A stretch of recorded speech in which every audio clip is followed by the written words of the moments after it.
Pictures of 3 teenagers he says are shoplifters has been told by the police he may be breaking the law. John Kepi says when he tried to confront the girls at the time, they spat at him before running off. But his later attempts to identify them by placing posters in his shop window may fall foul of data protection rules, as Alan Sinclair explains. It started as an act of retaliation, born of frustration at the seeming indifference of police. But it's become one of defiance because using his CCTV to identify 3 young shoplifters has left the shopkeeper himself here on the wrong side of the law.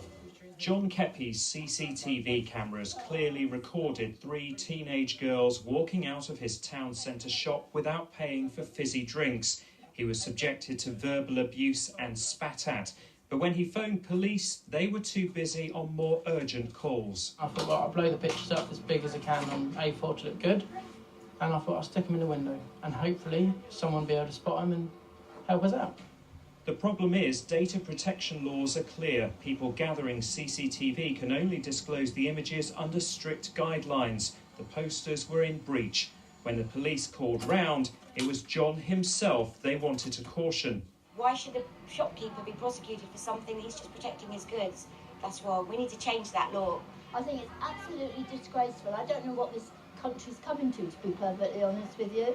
The police don't seem to act to certain things, do they? They should be named and shamed because they're costing Bournemouth a lot of money. Shop theft and violent and verbal abuse are actually all too common for convenience retailers. Shop theft alone costs every store in the sector over £1,700 a year, and really it's no surprise that retailers are frustrated with the amount of crime that they're facing. It's the victims becoming a criminal while the criminal becomes a victim. But if they didn't steal, they wouldn't be in that situation. So it's their own fault. In a statement, Dorset Police said, any use of CCTV still photographs must be within the approved guidelines from the statutory body that governs its use. Words of advice were offered to the shop in this regard.